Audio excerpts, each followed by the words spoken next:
Hello दोस्तों, कैसे हो आप सभी। तो दोस्तों, आज हम मेनली जो बात करने जा रहे हैं वो हमारा पेपर नंबर 4 है।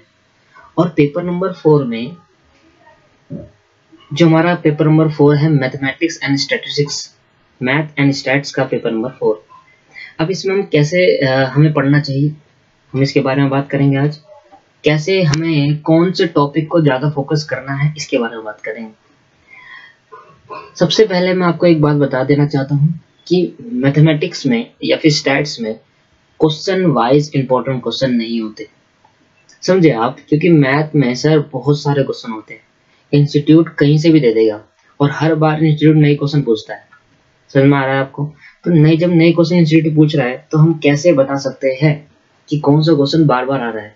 बेटा ये लॉ नहीं है, ये आपके पास लॉ नहीं है, मैनेजमेंट नहीं है, इकोनॉमिक्स नहीं है जिसमें बताया जा सकता है कि बार बार ये क्वेश्चन आ रहे हैं। हाँ, ये जरूर बताया जा सकता है कि कौन से टॉपिक से ये पूछ रहा है बार बार, कौन सा क्वेश्चन आएगा ये नहीं बता सकते।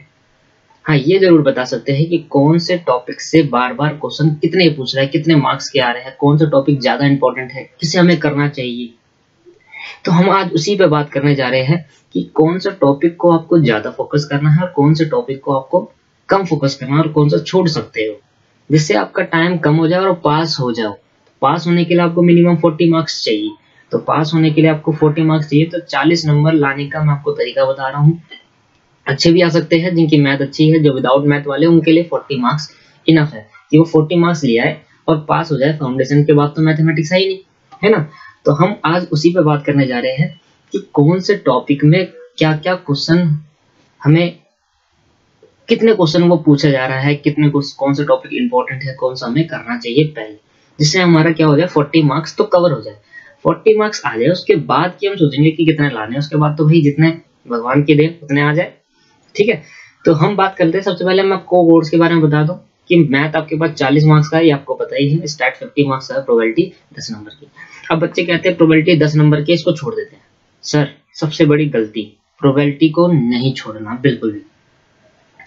प्रोबेबिलिटी से आपके पास कितने क्वेश्चन आएंगे मैं आपसे डिस्कस कर लेता हूँ। सिर्फ बात कर लेते हैं प्रोबेबिलिटी। देखो 10 नंबर तो आ गया, बचे 30 नंबर। समझे आप। प्रोबेबिलिटी आपको लग रहा होगा बुक के अंदर 100 क्वेश्चन है प्रोबेबिलिटी के। सर 100 क्वेश्चन है। इंस्टीट्यूट आपसे जब भी प्रोबेबिलिटी का क्वेश्चन पूछता है, नॉर्मल क्वेश्चन पूछता है, जर्नल क्वेश्चन पूछता है, आप जर्नल प्रोबेबिलिटी मतलब नॉर्मल क्वेश्चन जो होता है वो पूछता है इंस्टीट्यूट आपसे। तो कोशिश करें कि प्रोबेबिलिटी को ना छोड़े। अगर आपने अब से वीडियो देखी है तो कोई दिक्कत नहीं, प्रोबेबिलिटी करने लग जाए। हाँ, कैसे करना है, 100 के 100 क्वेश्चन कर रहे हैं? नहीं सर, ऐसे नहीं करना। अब आपको क्वेश्चन की प्रैक्टिस कैसे करनी है, ये दिसंबर के लिए है। जून वाले बच्चे तो भैया ढंग से प्रोबेबिलिटी करें, पहले 100 क्वेश्चन ढंग से करें, 2-3 बार करें उसके बाद, क्योंकि आपके पास टाइम ज्यादा है। मैं बात दिसंबर वाले की करता हूँ। दिसंबर वाले कैसे करेंगे, प्रोबेबिलिटी का क्वेश्चन जो कैलकुलेटर में सोल्व हो जाए नॉर्मल, वो तो आप छोड़ना, क्योंकि वो कैलकुलेटर में सोल्व हो जाएगा।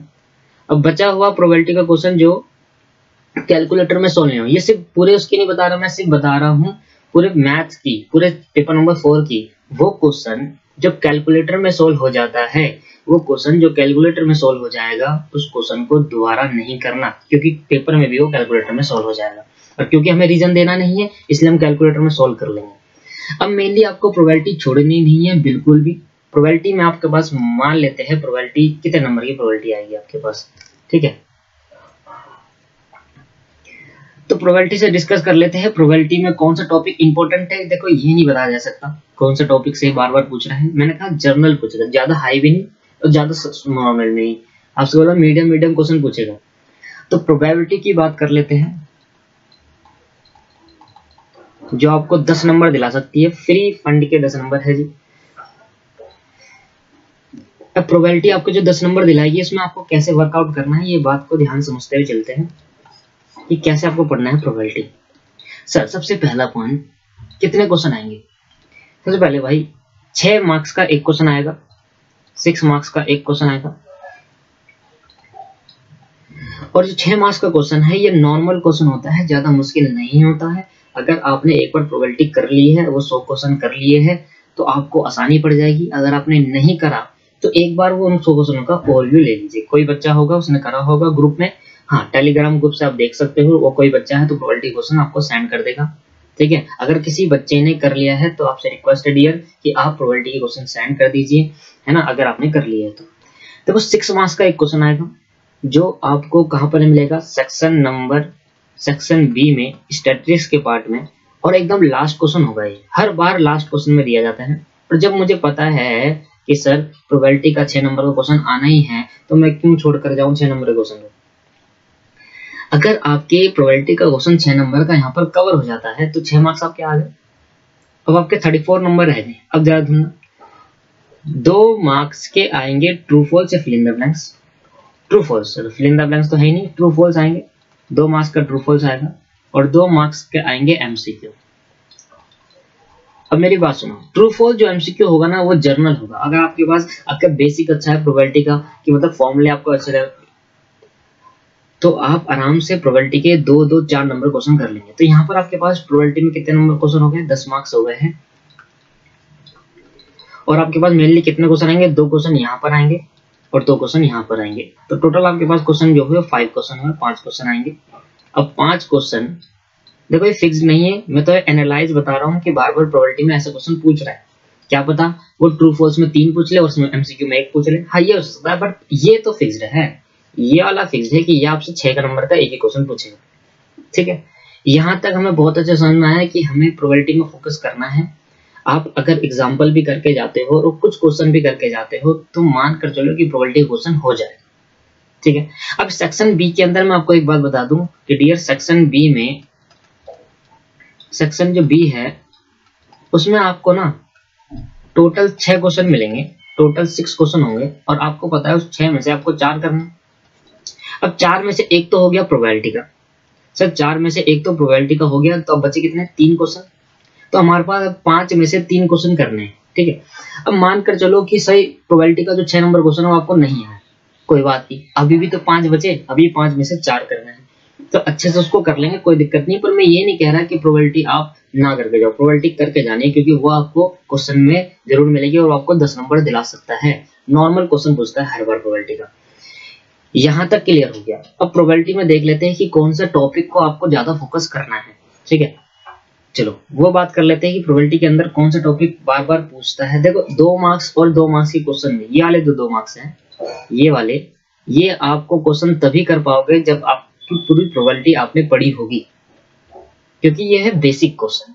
और प्रोबेबिलिटी सर बचपन से 10वीं से भी पढ़ते हुए आ रहे हैं, ये बच्चा ये नहीं कह सकता कि सर हमने तो प्रोबेबिलिटी नहीं करी। तो किसी भी सम की प्रोबेबिलिटी निकालना, किसी भी चीज की प्रोबेबिलिटी निकालना नॉर्मल होती है। हाँ, जब बात कॉम्बिनेशन परमुटेशन की आ जाती है, सिलेक्शन की आ जाती है, तब थोड़ा मुश्किल हो जाता है, वैसे तो नॉर्मल है प्रोबेबिलिटी। तो ये 2 मार्क्स, ये 4 मार्क्स आपको दिला पाएंगे, जर्नल बेसिस क्वेश्चन होते हैं, ये हर कोई बच्चा कर सकता है। ठीक है सर, यहाँ तक समझ में आया आपको। ठीक है, अब बात कर लेते हैं 6 नंबर के क्वेश्चन के लिए हम कौन सी चीजों को ट्राई करें। 6 नंबर के क्वेश्चन के लिए हम कौन सी चीजों को ट्राई करें। अब बात आती है दोस्तों कि 6 नंबर का क्वेश्चन जो है वो हमारा आएगा प्रोबेबिलिटी में, जो 6 मार्क्स का क्वेश्चन आएगा उसमें कौन से टॉपिक को हम कवर करें। सबसे पहला topic theorem of probability, theorem of probability. ठीक है, दूसरा टॉपिक आपके पास बेस थ्योरम। तीसरा टॉपिक आपके पास ऑड्स। ये टॉपिक को आप ज्यादा फोकस करो यार, इन्हीं टॉपिक को आपको ज्यादा फोकस करना है। इसके सारे क्वेश्चन कर दो आप जितने भी हैं उसके अंदर, ऑड्स, बेस थ्योरम और थ्योरम ऑफ प्रोबेबिलिटी। बहुत सिंपल है। ऑड्स आपको नया टॉपिक मिलेगा, जिस बच्चे के पास मैथ है उसके लिए भी ये नया टॉपिक है ऑड्स।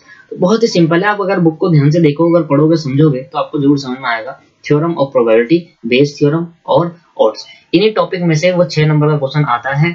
मैक्सिमम टू मैक्सिमम इन्हीं टॉपिक से आता है। मैंने कहा था 100% आएगा डियर, मैंने कहा ना कि पेपर मेरे हाथ में नहीं है, पेपर है इंस्टीट्यूट के हाथ में, वो जो मर्जी दे सकता है। हम बस ये बता सकते हैं कि कहाँ से अभी तक क्वेश्चन पूछा जा रहा है। तो क्लियर हुआ सर, प्रोबेबिलिटी 10 नंबर की क्लियर हुई। अब इन 2 नंबर के लिए क्या करें सर, ये जो 2 नंबर है आपके पास, इस 2 नंबर के लिए आपको जो ये ट्रू फॉल्स में आएंगे, जो एमसीक्यू आएंगे, इसमें तो एमसीक्यू वाले में तो एक क्वेश्चन पूछेगा छोटा से कि बताओ ये है, इसमें 4, एक डब्बा है उसके अंदर 4 बॉल निकाली, डब्बे में 5 बॉल पड़ी है, तो प्रोबेबिलिटी क्या होगी 4/5। तो ये नॉर्मल क्वेश्चन, ये आप खुद जनरली क्वेश्चन कर लो।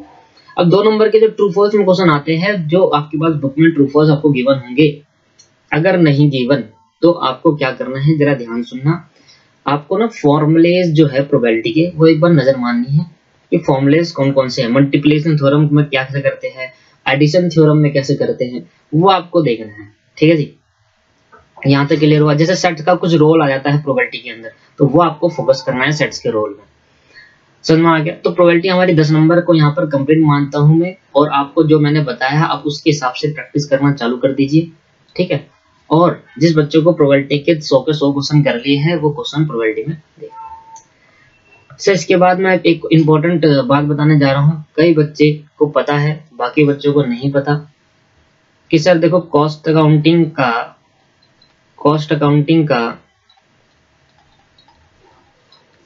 सिर्फ कॉस्ट अकाउंटिंग चैप्टर जो अकाउंट्स के लिए है, अकाउंट में 20 मार्क्स का कॉस्ट अकाउंटिंग है, उसमें आपके पास 20 लेक्चर्स मैं आपको प्रोवाइड कराऊंगा। 20 लेक्चर्स, उस 20 लेक्चर में आपके पास 12 लेक्चर होगी थ्योरी के और 8 लेक्चर होंगे प्रैक्टिकल क्वेश्चंस के चैप्टर नंबर 3 के, और ये पहला और दूसरा चैप्टर के होंगे, और ये 3 चैप्टर का होगा। ये सिर्फ कॉस्ट अकाउंटिंग से रिलेटेड आपको वीडियो 500 रुपीज की है। देखो सर 500 का तो हम पिज्जा खा लेते हैं, अब 500 रुपए की चीज का हम जब सामान ले लेते हैं अननेसेसरी चीजों में वेस्ट करते हैं। जब बात बेटा पढ़ाई की आती है ना, तो क्या तो सर ज्यादा पैसे है, कम पैसे, ज्यादा हो गया सर, इतना कैसे करेंगे, इतना नहीं दे पाएंगे। और जब बात बर्थडे पार्टी की आती है ना सर, तो घर वालों से ना कुछ भी कह देंगे कि भैया नहीं हमें तो चाहिए सर, हमें तो पैसे, हमें दोस्तों को पार्टी देनी है, हमें कपड़े लेके आने हैं। वो कपड़े, आप मेरे को एग्जाम्पल समझो कि अगर आप आज 1000 रुपए के कपड़े लाते हो, एग्जाम्पल मैं आपसे ले रहा हूँ कि अगर आप 1000 रुपए के कपड़े लेके आते हो, वो 1000 रुपए के कपड़े आपके कितने दिन चले, 1 साल मान लेते हैं, और 1 साल बाद वो 1000 रुपए वेस्ट ऑफ मनी हो जाएगा आपके पास। पर अगर आप पढ़ाई में कुछ पैसा खर्च करते हो तो वो वेस्टेज नहीं, वो लर्निंग होती है बेटा, वो आपको आगे और फ्यूचर बनाएगा। ये बात समझने की कोशिश करो कि हम जब 500 रुपए आपको ज्यादा लग रहे हैं, पर 500 रुपए के हम जब एक टॉप और एक जींस खरीद लेते हैं, वहां आपको ज्यादा नहीं लगते, वहां तो आपको ब्रांडेड चाहिए होती है, और जब हम बात करते हैं अपनी पढ़ाई के लिए, वहां आपको ज्यादा लग रहे होते हैं। तो सर क्यों अपना एक अटेम्प्ट बर्बाद कर रहे हो, क्यों अपना 6 महीने के क्योंकि कॉस्ट अकाउंटिंग सबके लिए नया है। आप सोच रहे हो कि हम कर देंगे बेटा, जब पेपर आएगा ना और जब आप ट्राई करोगे कॉस्ट अकाउंटिंग को, तब आपके तोते न उड़ जाए तब कहना। सर इतना भी आसान नहीं है जितना आप सोच रहे हो। पिछले के बार के पेपर उठा लो, पिछले साल के पेपर कर लो, और जब देख लेना, अगर आप कर लो तो थ्योरी 12 मार्क्स के तो आपके पास थ्योरी आएगी और 8 मार्क्स का आपके पास प्रैक्टिकल आएगा। वो थ्योरी में बच्चा ऐसे घूम जाता है कि करूं क्या, क्योंकि थ्योरी पढ़ता नहीं, चैप्टर नंबर 3 उठाएगा, कॉस्ट शीट पढ़ेगा और कॉस्ट शीट का भी क्वेश्चन कर देगा। जबकि सबसे बड़ी गलती है, कॉस्ट शीट तभी हो पाएगी जब ये 12 मार्क्स की थ्योरी आप कवर कर पाओगे। तो 12 नंबर तो चले गए ना, ये मतलब कितने में खामखा आपने बेमतलब का टाइम वेस्ट करवाया है ना, टाइम वेस्ट करा। ठीक है, इसलिए मैं आपसे कह रहा हूं कि ज्यादा नहीं है 500 रुपए, मर्जी है आपकी, मैंने आपको समझा दिया है। इस 500 रुपए बचाकर अगर आपका अटेम्प्ट भी क्लियर हो जाता है तो आगे जाकर इंटरमीडिएट में आपको प्रॉब्लम जरूर आएगी, क्योंकि आपका बेसिक अच्छा नहीं है। और जब इंटरमीडिएट में लेक्चर चालू होंगे कहीं से भी कोचिंग में, वो बेसिक नहीं बताएंगे, वो आपको ये बताएंगे कि फाउंडेशन में हमारा क्लियर हो गया है, फाउंडेशन क्लियर हो गया इसका मतलब फाउंडेशन की बातें आपको आती है। वो एडवांस लेवल पे जाएंगे, हाँ थोड़ा सा टचअप देंगे बेसिक का, वो एडवांस में जाएंगे, क्योंकि हमने भी पढ़ा है, हमें बेसिक का टचअप दिया था कि क्या है कॉस्टिंग, और सीधा चैप्टर स्टार्ट। समझ में आ रहा है? इसलिए मैं आपसे कह रहा हूँ, मर्जी है आपकी, मैं आपको फोर्स नहीं कर रहा, मैं तो बस ये कहने की कोशिश कर रहा हूँ कि जब हम 500 रुपए की जींस खरीदते हैं तो 500 अपनी पढ़ाई में भी लगा सकते हैं। बाकी आपकी मर्जी है। जिस बच्चे को अगर चाहिए लेक्चर, उस लेक्चर के हमारे को मैसेज करे, मेरे को मैसेज करे भाई 7533020181। ये मेरा नंबर है, व्हाट्सएप मैसेज करना, कॉल मत करना डियर, कृपया करके व्हाट्सएप को मैसेज करें, मैं आपको फुल प्रोसीजर बता दूंगा। अगर आप ये वीडियो लेते हो, गारंटी आपके पास 18 से 20 नंबर आ जाएंगे अगर आपने ढंग से पढ़ा। तो सर हमें अकाउंट में 40 नंबर चाहिए पास होने के लिए, 18-20 तो यहीं पर आ गए, तो बचे कितने, बचे 20 और 22 पास होने के लिए। पर पास क्यों होना है, 60-70 से ऊपर, 70 से तो ऊपर ही लाएंगे नंबर। तो सर पहले 70 से ऊपर लाने के लिए आपका बेसिक क्लियर होना चाहिए ना। भागे जा रहे हो, ये करना है, वो करना है, ये करना है, वो करना है। जब आपको चीजें सिंपल मिल रही है तब आप फोकस नहीं करने की सोच रहे हैं। चलो बाकी आपकी मर्जी है, मैंने आपको समझा दिया है, हम आगे कंटिन्यू करते हैं अपना मैथमेटिक्स में। ठीक है सर। अब बात कर लेते हैं हम सर इंपॉर्टेंट टॉपिक की, मैथ 40 मार्क्स का और स्टैट्स 50 मार्क्स का। तो हमने प्रोबेबिलिटी के आपके पास इंपॉर्टेंट क्वेश्चन आपको बताया कि प्रोबेबिलिटी में कहाँ से इंपॉर्टेंट क्वेश्चन पूछ रहे हैं। अब बात कर लेते हैं स्टैट जो 50 नंबर की है ये कहाँ से आ रही है। सबसे पहले स्टैट्स में आपको एक बात जरूर कहूंगा, स्टैटिस्टिक्स में 50 नंबर आसानी से मिल जाएंगे। 50 मार्क्स मिलने का बहुत आसान तरीका है स्टैट्स में, बस आपको फोकस ना करना है। सबसे पहले स्टैट्स के अंदर कितने चैप्टर है जरा बताइए मुझे। डियर आपके पास स्टैटिस्टिक्स में 3 चैप्टर है 50 मार्क्स, 3 चैप्टर 50 मार्क्स, ठीक है। सबसे इंपॉर्टेंट चैप्टर जो मैं आपको बताता हूँ नंबर के हिसाब से सबसे इंपॉर्टेंट चैप्टर जो क्वेश्चंस के हिसाब से इस चैप्टर को सबसे इंपॉर्टेंट बोला गया। क्यों?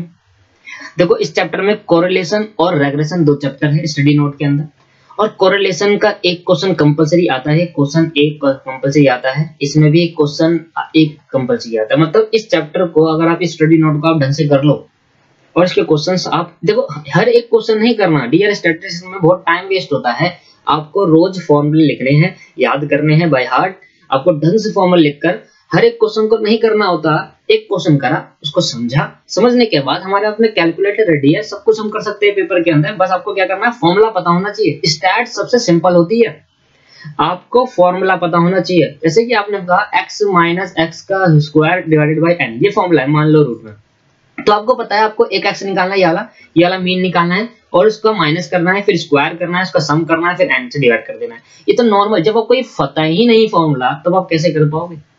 इसलिए स्टैटिस्टिक्स में सबसे पहले मेन आपको क्या करना है, क्वेश्चन के पीछे मत भागो, पहले फॉर्मूले को अच्छे से कर लो याद, बाय हार्ट याद करना चाहिए। अभी बैठ जाओ, ढंग से आप पूरा दिन लगा दो, पर फॉर्मूले अच्छे से याद होने चाहिए हर एक चैप्टर के। जब आपको फॉर्मूला पता होगा ना, आपको सब पता होगा, सब आ जाता है स्टैटिस्टिक्स में। अगर फॉर्मूला याद रही है तो कुछ नहीं है स्टैटिस्टिक्स। तो स्टडीज करने का सबसे अच्छा तरीका जो है वो फॉर्मूले को करना है।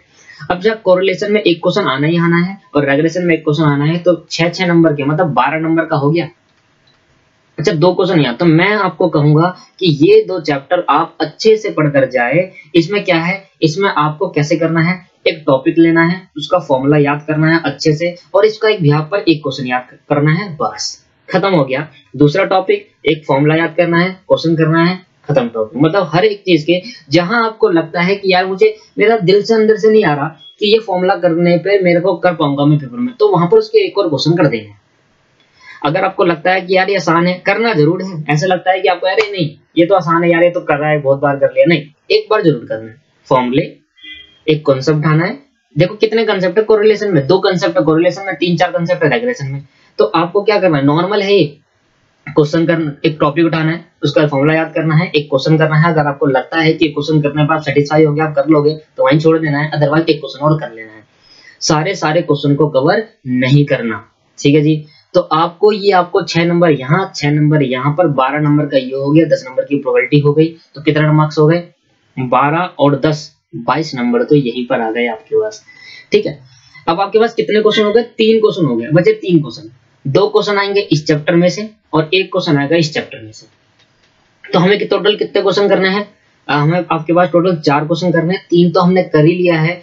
देखो सबसे इंपॉर्टेंट टॉपिक तो ये माना जाता है, क्यों, क्योंकि इस चैप्टर में से आपके पास true false fill in the blanks वो सब आएंगे। अब स्टैटिस्टिक्स में आपको क्या करना है, मेरी बात को ध्यान समझना। पहले तो मैंने बताया कोरिलेशन और रेग्रेशन में कैसे पढ़ाई करनी है। पहले क्या करना है, क्वेश्चन एक टॉपिक उठाना है, उससे एक क्वेश्चन करना है, फॉर्मूला याद करना है। अगर लगता है कि कर पाओगे तो ठीक, अगला टॉपिक उठाना है, अगर नहीं लगता तो उसके यहाँ पर एक क्वेश्चन और कर लेना, ठीक है जी। अब जरा ध्यान सुनना, सबसे पहले आपको आज क्या करना है, जब भी आप ये वीडियो देखोगे तब क्या आपको क्या करना है, सब कुछ काम छोड़कर स्टैट्स चैप्टर के स्टडी मटेरियल में जितने एमसीक्यू है, जितने आपके पास फिलअप्स अगर होंगे, जितने आपके पास ट्रू फॉल्स हैं, ट्रू फॉल्स, वो सारे चैप्टर के आपको करने हैं आज। और एक बार नहीं, 3-3 बार करना है, 3 टाइम। जब ये आप कर लोगे ना, आपको इतनी अच्छी कमांड आएगी, तो ये आपको बहुत ही अच्छे नंबर दिला सकता है। अच्छा हमारे 50 नंबर का है, 50 में से 24 गए, तो आपके पास कितना बच गया, 26 नंबर। 26 नंबर के आपके 24 नंबर के तो क्वेश्चंस हो गए, 26 नंबर के ट्रू फॉल्स और एमसीक्यू है। सोचो ना कितना इंपॉर्टेंट है, बताओ वो 24 नंबर ज्यादा इंपॉर्टेंट है, पहले 26 ज्यादा इंपॉर्टेंट है, 26 ज्यादा इंपॉर्टेंट है डियर। इसलिए मैं आपसे समझा रहा हूँ दोस्तों कि एमसीक्यू फिल अप और ट्रू फॉल्स अगर आपको आता है ठीक, नहीं आता रट लो। आता है बहुत अच्छी बात है, अगर नहीं आता तो उसको रटो, कुछ भी करो, 3-3 बार 4-4 बार लिख लिख कर रटो, लिख लिख कर रटो, पर आपको रटना है पूरा का पूरा किसी भी हालत में। सारे, ये एक चैप्टर के नहीं, ये सारे चैप्टर की बात कर रहा हूँ। स्टैट्स के अंदर आपको बहुत अच्छे नंबर दिला सकता है। स्टैट्स के अंदर अगर 26 में से 4 भी क्वेश्चन प्रोबेबिलिटी के हुए तो 22 नंबर आपके ये स्टैट्स के हैं, 22 नंबर आपके स्टैट्स के हो, और उसमें 6 नंबर अगर किसका हुआ, प्रोबेबिलिटी का, तो आपके पास 18 नंबर का स्टैट्स है। तो 18 नंबर के क्वेश्चन और 22 नंबर के एमसीक्यू ट्रू फॉल्स। तो सोचो ना सर कितना इंपॉर्टेंट है। आप क्वेश्चनों के पीछे भाग रहे हो, जबकि तो असली पास होने लायक आपके पास क्या है, एमसीक्यू। सर हम आ नहीं पा रहा, हम कैसे, आंसर दे रखे हैं, आंसर रट लो। यही एक लास्ट तरीका है, कुछ भी करो। देखो रटने का तो मैं कहता नहीं कभी रटो चीज, बट लास्ट तरीका तो यही है ना सर। जो सेल्फ स्टडी कर रहा है उसको पास आ नहीं रहा, जिसके पास कोचिंग है वो अच्छी बात है, सर क्वेश्चन शेयर कर लो, बता दो थोड़ा, बस। जिसके पास सेल्फ स्टडी है तो सर आपको जो नहीं आ रहा कोई बात नहीं, रट लो अच्छे से। जब इसको कंप्लीट कर लोगे आप, तब आप ना क्या करना, इंस्टीट्यूट की साइड में जाकर क्वेश्चन पेपर डाउनलोड करना, और क्वेश्चन पेपर जब आप डाउनलोड कर लोगे तो डाउनलोड करने के बाद आपको क्या करना है, उसमें जब ये करने के बाद ये क्वेश्चन का 3 से 4 बार, जो बच्चा ज्यादा बार करेगा उसके ज्यादा अच्छे नंबर। मैंने तो मिनिमम 3 बार बोला है, तो सबको करना है। जो जितनी ज्यादा बार करेगा उतनी ज्यादा बार उसके नंबर इंक्रीज होते चले जाएंगे, वो भूलेगा नहीं, क्योंकि ये टाइम है आपको और प्रैक्टिस करने का MCQ fill in true false का। ऐसे में मैथ में नहीं कहूंगा डियर, मैथ में नहीं कहूंगा, क्योंकि मैथ में आपको सब कुछ पता होना चाहिए, फॉर्मूला वगैरह, बट इसी में कह सकता हूँ स्टैट्स में। ठीक है सर, आपके पास 22 नंबर के एमसीक्यू ट्रू फॉल्स है। सोचो आप कितनी अच्छी बात है, हमें इतने अच्छे क्वेश्चन, आपको 22 नंबर यहाँ पर मिल सकते हैं। कितने चैप्टर, 3 चैप्टर, कितने नंबर, 22 नंबर, 3 चैप्टर 22 नंबर है डियर। 3-3 बार 4-4 बार इसको कर दो, अगर आता है ठीक है, नहीं आता रट लो उसके आंसर को, भाई इसका आंसर ये होगा, इसका आंसर ये होगा, लिख लिख के करो, लिख लिख के करो, जितना करोगे उतना आपको ज्यादा जाएंगे। इसको करने के बाद आप जितनी बार इसको कर सकते हो, आप पूरे दिल लगा दो उसके अंदर, जितनी बार कर सकते हो। उसके बाद क्वेश्चन पेपर को लिखना और क्वेश्चन पेपर स्टार्ट करना, और क्वेश्चन पेपर में सीधा स्टैट्स में आना, और आप ना पढ़ते हुए चलना। आपके 22 में से 15 क्वेश्चन ठीक होंगे, इसकी मैं गारंटी देता हूँ। 15 क्वेश्चन ठीक होंगे सर। जब आप ये 3 से 4 बार कर दोगे ना, आपके 22 में से 15 क्वेश्चन बिल्कुल ठीक होंगे, क्योंकि 15 क्वेश्चन में मान कर चलता हूं कि 15 क्वेश्चन में स्टडी मटेरियल से देगा। जब आपने स्टडी मटेरियल कर लिया तो भैया सब आ गया, 15 क्वेश्चन आ गए, यहाँ पर 10 वहां आ गए, कितने हो गए, 25, और 6 12 नंबर आ गए, 40 तो कंप्लीट हो गए भैया, यही पास हो गए। मैथ की तो बात ही नहीं करी मैंने भी। समझो, एक ना प्लानिंग बहुत जरूरी होती है स्टडी करने के लिए। हार्ड वर्क बेटा हर कोई काम नहीं करता, मेहनत करने से कुछ नहीं होता। स्मार्ट स्टडी ज्यादा वर्कआउट करती है, जो बार बार पेपर में आ रहा है उस पर फोकस करना ज्यादा सही रहता है। हार्ड वर्क, सर हम बहुत मेहनत करते हैं, हम दिन रात एक कर देते हैं, हमने इतने क्वेश्चन कर दिए, कोई फर्क नहीं पड़ेगा उसका। क्यों? क्योंकि आप मेहनत करो, अच्छी बात है मेहनत करना, मना नहीं कर रहा, मेहनत करने से कुछ नहीं होता, मेहनत करो, पर स्मार्ट मेहनत करनी होती है। पूरे सीएमए के अंदर आपको हार्ड वर्क नहीं, स्मार्ट वर्क करना है। पूरे सीएमए के अंदर जो पेपर में आ रहा है मेहनत उस पर होनी चाहिए। आप मेहनत उस पर करते हो जो पेपर में कभी आ ही नहीं रहा, और कहते हैं सर हमने तो 50-100 क्वेश्चन कर दिए, तो उसका कोई फर्क भी नहीं, उसका भी कोई वेस्ट है वो मेहनत। मेहनत किस पे करनी चाहिए, जो मैं बता रहा हूँ, ये 3 बार, हाँ इस पर मेहनत करोगे, 10 बार करो और अच्छी बात है, फिर आपके 22 में से 20 सही होंगे। समझ में आ रहा है आपको मैं किस बात पे बोल रहा हूँ? इतनी अच्छी से आपको मेहनत को करनी है, बहुत अच्छे से काम को करना है डियर। जैसे मैं आपको बता रहा हूँ, आप मैथमेटिक्स में, मैंने अभी 60 में से आपको 40 नंबर दिला दिए, अभी तो मैथ ही नहीं पकड़ी। सोचो अगर 60 में से 40 भी नहीं आए, 20 आ गए, तो 20 नंबर मैथ में ले आएंगे यार। अगर मैथ में 10 नंबर भी आते हैं तो 30 नंबर स्टैट्स में, 40 नंबर जब दिला दे 30 तो आ ही सकते हैं उसके अंदर। और 30-40 की सोचनी भी क्यों है, हमें तो पूरा अच्छे नंबर लाने की सोचनी है, ठीक है। मैं तो उन बच्चों को बोल रहा हूँ जिनको मैथ से बिल्कुल ही डर लग रहा है, जो मुझे मैसेज कर रहे हैं सर मैथ में इंपॉर्टेंट क्वेश्चन बताओ, बहुत डर लग रहा है, बहुत लग रहा है। मैं उन क्वेश्चन उनके लिए बता रहा हूँ कि डियर आप 40 के लिए अप्लाई करो, 40 के करो, और करना तो आपको 100% के लिए है, बट आपका 40 पक्का दिलवाऊंगा मैं आपको। जैसे मैं कहता हूँ वैसे करो। आप जब पेपर में बैठोगे तो आपको मेरे को जरूर याद करोगे कि दीपक सर ने ऐसा कहा था कि हमें ऐसी प्रैक्टिस करनी चाहिए, वैसे ही आया। देखो जब पेपर में बैठकर बाहर निकलते हैं ना, तो हमें अपने टीचर की याद आती है। 2 चीज आती है, या तो गाली बकेंगे या इज्जत करेंगे, 2 चीज, कि यार उसने जो बताया था वो तो आया ही नहीं, कैसा टीचर है, क्या बिल्कुल बेकार टीचर है सर, ऐसा होगा। या तो इज्जत करोगे दिल से कि सर जैसे बताया था वैसे ही आया है। क्लियर है? इसलिए मैं आपसे कह रहा हूं, मैं गाली खाने के लिए भी तैयार हूं डियर, बट आप ऐसा करो जैसा मैं कह रहा हूँ वैसा करते जाओ, कोई दिक्कत नहीं है, इसका आपका भरोसा होगा। आएगा ठीक, नहीं आएगा कोई बात नहीं, पर आपको मेहनत करनी है। मुझे पता है सर आएगा, क्यों नहीं आएगा सर, सारी मेहनत तो एमसीक्यू में है, मैं ऐसी फालतू का थोड़ा ना बोल रहा हूँ। इसलिए आपको पूरी की पूरी मेहनत जो करनी है वो मेहनत सिर्फ किस में करनी है, एमसीक्यू पे। अच्छा, अब क्योंकि आपके पास मैंने आपको बता दिया, सबसे पहले आपको क्या करना है, 4-4 बार एमसीक्यू करना है, क्वेश्चन पेपर को ट्राई करना है। एमटीपी मत छूना जब तक आपके क्वेश्चन पेपर कम से कम 5 ना हो जाए पिछले साल के, ठीक है, उनको करो। आपको देखना कॉन्फिडेंस लेवल कैसे हाई अप होगा। अब कहोगे सर क्या मजा आ गया पेपर करके, मतलब हम सब आ रहा है हमें, ठीक है। तो हमने बात कर ली अभी, अब हम बात कर लेते हैं सर पीछे इस चैप्टर की, जिसमें आपका एक क्वेश्चन आ रहा है सर, ये सबसे घटिया क्वेश्चन होता है एक। इसके अंदर आपसे क्या पूछेगा क्वेश्चन में, पाई चार्ट बना दो। ठीक है सर, बना लेंगे, कितना सिंपल है, बचपन में इकोनॉमिक्स में भी सीखा है पाई चार्ट बनाना तो, और बचपन की बात है, कह रहा हिस्टोग्राम बनाओ, हिस्टोग्राम, है ना। तो ये से क्वेश्चन मतलब आपको बस चार्ट बनाना है, ये क्वेश्चन तो ये फ्री फंड के क्वेश्चन होते हैं, फ्री फंड के क्वेश्चन होते हैं, उसको आपको करना है, ठीक है। तो ये क्वेश्चन आपको बिल्कुल ट्राई करना है, पहले चैप्टर में, पहला चैप्टर आपको बहुत अच्छे से पढ़ना है क्योंकि सारी थ्योरी पहले चैप्टर में है। अब बात करते हैं सबसे इंपॉर्टेंट टॉपिक जिसका है measurement of central tendency. Sir आप तो सारे इंपॉर्टेंट कह रहे हो, क्योंकि है डियर, क्योंकि है, सारे इंपॉर्टेंट है, मैं गलत तो ना कह रहा हूँ, जो भी बात है वो मैं बता रहा हूँ। Measurement of central tendency and dispersion में आपने एमसीक्यू वगैरह तो पढ़ ही लिए होंगे जब आपने वीडियो देखी होगी आज। उसके बाद आपको अगले दिन में क्या करना है, इस चैप्टर को उठाना है। इस चैप्टर को आप 100% कंप्लीट कर जाओगे जैसे मेरे सबसे चलोगे। आपको क्या करना है, बहुत बड़ा चैप्टर है, बहुत बड़ा, इसके अंदर mean, median, mode, standard deviation, correct mean, सब कुछ, बहुत सारी चीजें इसी के चैप्टर के अंदर है। और इस चैप्टर के अंदर 2 क्वेश्चन के मतलब 12 मार्क्स तो ये आएंगे, फर्दर एमसीक्यू ग्रुप में भी आएगा, वो आपने कर लिया होगा। अब आपको इस चैप्टर को सेकंड स्टडी नोट नंबर 2 को कैसे कंप्लीट करना है, पहले 3 बार इस चैप्टर के फॉर्मूले लिखने हैं, पूरे 3 बार। जैसे करेक्ट मीन में स्टेप्स होते हैं, करेक्ट स्टैंडर्ड डेविएशन में स्टेप्स होते हैं, उसको करना है। डरना नहीं है, कोई क्वेश्चन नहीं आता छोड़ो भाई, अगला क्वेश्चन बढ़ते हैं जो क्वेश्चन आता है। 3 टाइम पहले आपको क्या करना है, फॉर्मूलेज लिखना है, फॉर्मूला लिखना है, 3 बार आपको फॉर्मूला लिखना है अच्छे से। उसके बाद आपको क्या करना है, एक एक टॉपिक उठाना है। जैसे मीन उठाया आपने, मीन के आपके पास 3 सीरीज है, तीनों सीरीज का एक ही क्वेश्चन कर लिया। मीडियन उठाया, आपके पास 3 सीरीज है, तीनों सीरीज का एक ही क्वेश्चन कर लिया। क्वेश्चन कौन सा करना है, जो मुश्किल है, जिसमें ज्यादा टाइम लगेगा, क्योंकि आसान क्वेश्चन तो वहां भी हो जाएंगे, मुश्किल क्वेश्चन उठाना है। और मोड उठाया, आपके पास 2 तरीके हैं, 2 तरीकों को पूरा कर लिया। इसके बाद आपने वेरिएंस उठाया, स्टैंडर्ड डेविएशन उठाया, और भी क्वार्टर डेविएशन, बहुत सारी चीजें इसके अंदर। इतना सारा कैसे करें, इतना सारा आपने पता क्या करोगे, अगर आपको इस चैप्टर में, मेरी बात मैं लिख कर दे रहा हूँ बेटा, बहुत अच्छे नंबर आएंगे अगर इस चैप्टर में आपको सारे फॉर्मूले याद हो। सर फॉर्मूले याद नहीं होते, फॉर्मूले याद पता क्यों नहीं होते, क्योंकि आप ऐसे कॉपी खोलते हो करके रटने लग जाते हो, चाहिए होगा चाहिए होगा, ऐसे दोनों फॉर्मूले याद होते हैं। फॉर्मूले याद करने का तरीका है लिख लिख कर, और कितनी बार, जितनी ज्यादा बार लिखोगे 100% कह रहा हूँ सारे फॉर्मूले याद होंगे पूरे उसके।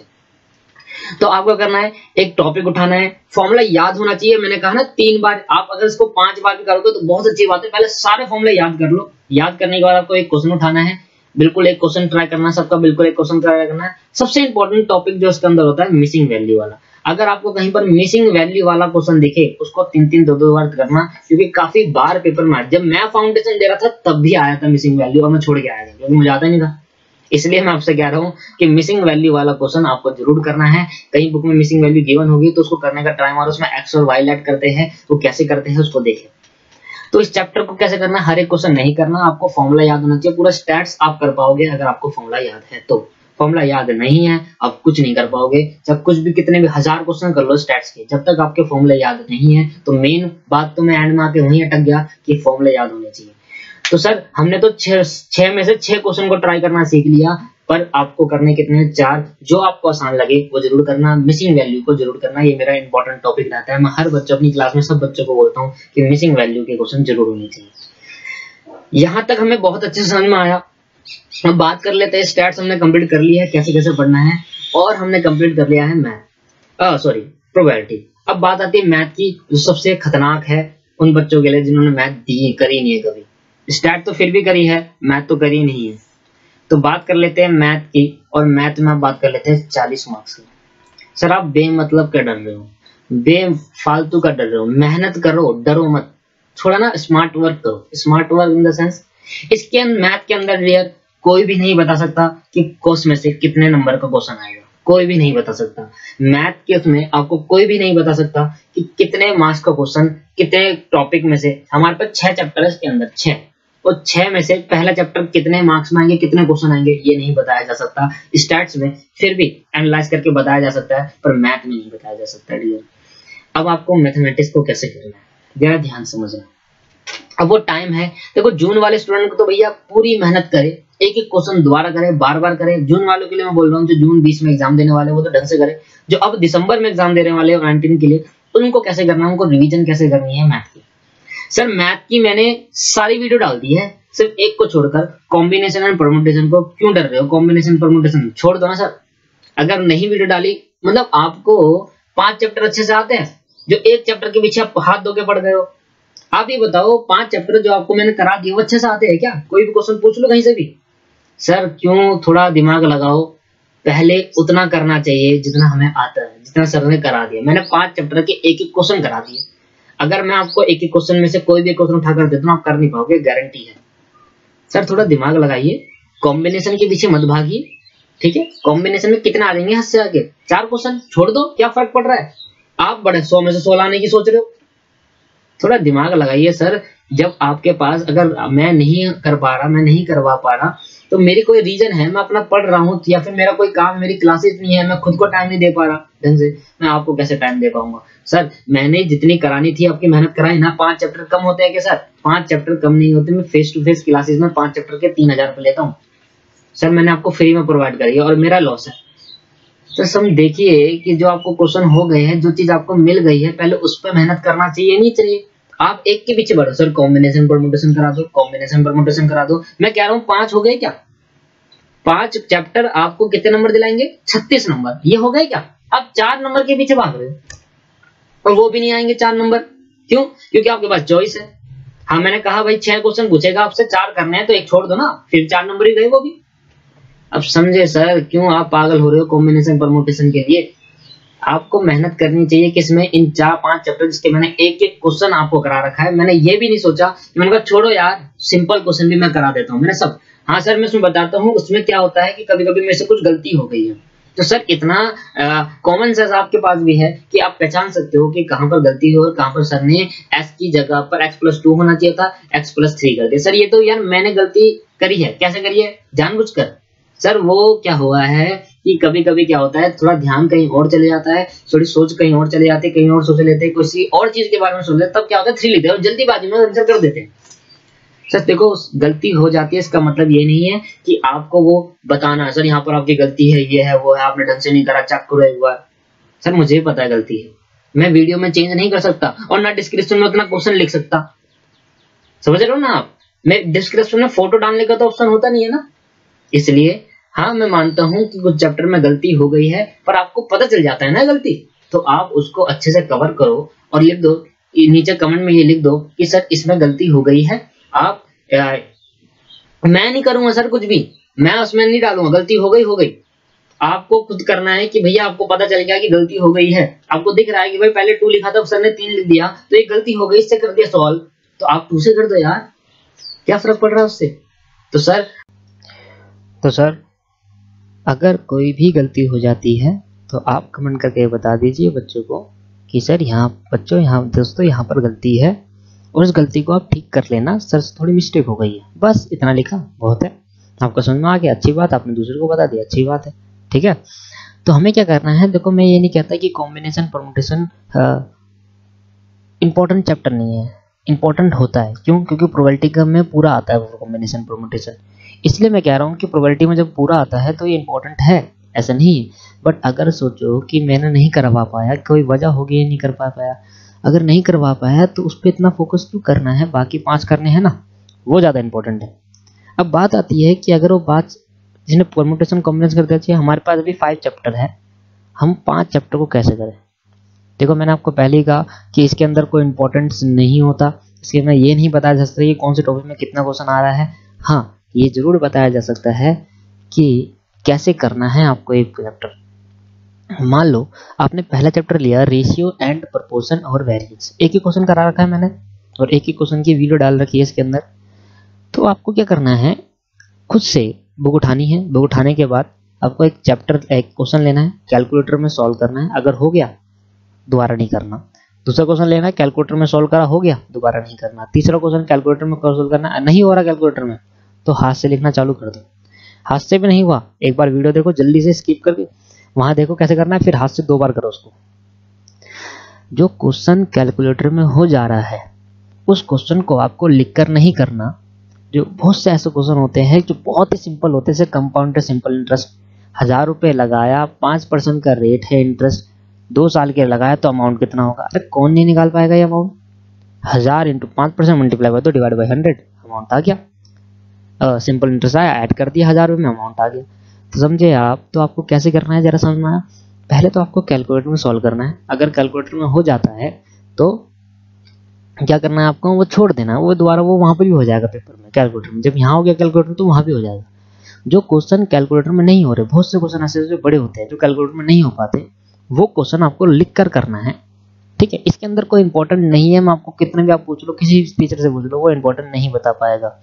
देखो बताने को बता देगा, भाई इतने में से इतने इंपॉर्टेंट वाले चैप्टर करके जाओ। मैं तो कह रहा हूँ सारे इंपॉर्टेंट आप जाकर देख लो, खुद देखो ना, किसी टीचर से क्या पूछो, खुद जाकर देखो, सारे इंपॉर्टेंट चैप्टर है, क्वेश्चन पेपर उठाओ, देखो, देखना सब में से आ रहा होगा पेपर। इसलिए हम ये नहीं कह सकते कि कौन सा चैप्टर इंपॉर्टेंट है कौन सा नहीं है। हम ये कह सकते हैं कि आपको करना कैसे है, विद शॉर्ट टाइम में कैसे आपको कंप्लीट करना है। एक क्वेश्चन लेना है, कैलकुलेटर में सॉल्व करना है, हो गया, छोड़ दो। अगला क्वेश्चन कैलकुलेटर में सॉल्व हो गया, आंसर आ रहा है, आता है। जो क्वेश्चन कैलकुलेटर, अब आपके पास मान लो एक क्वेश्चन के अंदर 40 क्वेश्चन है, तो 20 क्वेश्चन ऐसे होंगे जो कैलकुलेटर में सॉल्व हो जाएंगे, 10 क्वेश्चन ऐसे होंगे जो आपको बस रफली बेसिस पर सॉल्व हो जाएंगे, लिख कर करना पड़ेगा रफली, और 10 क्वेश्चन ऐसे होंगे जो लिखना ही लिखना पड़ेगा, जिसमें प्रोसीजर से साथ लिखना पड़ेगा, वो क्वेश्चन आपको करने हैं, क्योंकि ये तो ऐसे भी हो जाएंगे, ठीक है। बहुत 40 क्वेश्चन में से 10 ही क्वेश्चन ऐसे होते हैं जो मुश्किल होते हैं, अदरवाइज 30 क्वेश्चन ऐसे होते हैं जो बहुत आसान होते हैं। तो मैंने आपको बताया मैथ में कैसे करना है। अगर परमुटेशन कॉम्बिनेशन नहीं हुआ तो कोई दिक्कत नहीं, उसको इग्नोर कर दो, बाकी 5 चैप्टर पर फोकस करो, वो आपको 35 नंबर दिला सकता है। समझ में आ रहा है आपको बात? कृपया करके फोकस करो, जैसे मैंने कहा है वैसे समझाओ, और दोबारा ये मत बोलना कि कौन सा इंपॉर्टेंट है कौन सा क्या है, सब इंपॉर्टेंट होता है, मैंने आपको बता दिया। मैथमेटिक्स में ऐसा नहीं होता, मैथमेटिक्स आप खुद क्वेश्चन पेपर चेक कर लो और जाकर देख लो, हर एक चैप्टर से क्वेश्चन आ रहा है, हर एक चैप्टर से। कैसे बता देंगे सर कौन सा इंपॉर्टेंट है? सारे इंपॉर्टेंट है ना। हाँ, आपको पहले स्टडी मटेरियल करना है जब एक बार, फिर आपको स्कैनर करना है। स्कैनर आपके पास होंगे, स्कैनर मतलब लास्ट पेपर, नहीं है तो क्वेश्चन पेपर डाउनलोड करो, वहां से कर लो। स्टडी मटेरियल का ही क्वेश्चन आते हैं मेनली क्या होता है, बच्चे कहते हैं सर 100% क्वेश्चन इसी से आएगा। 100% कैसे आ जाएगा? 60-40 का रेशियो मानकर चलो आप, 60% आपके पास स्टडी मटेरियल जाएगा, 40% ये भी फिक्स नहीं बताया इंस्टीट्यूट ने, वो 100 का 100 बाहर से दे सकते हैं। तो आपको अपने हिसाब से प्रैक्टिस करनी है, कंसेप्ट की प्रैक्टिस करनी है, रटना ही है, ठीक है। तो आज के लिए बस इतना ही, अच्छे से पढ़ो, मैथमेटिक्स का एग्जाम अच्छे से देना, पास हो जाओगे, मैं गारंटी कह रहा हूँ, मेरे हिसाब से चलना, आप पास हो जाओगे, ठीक है। आज के लिए इतना ही, बाय बाय, टाटा।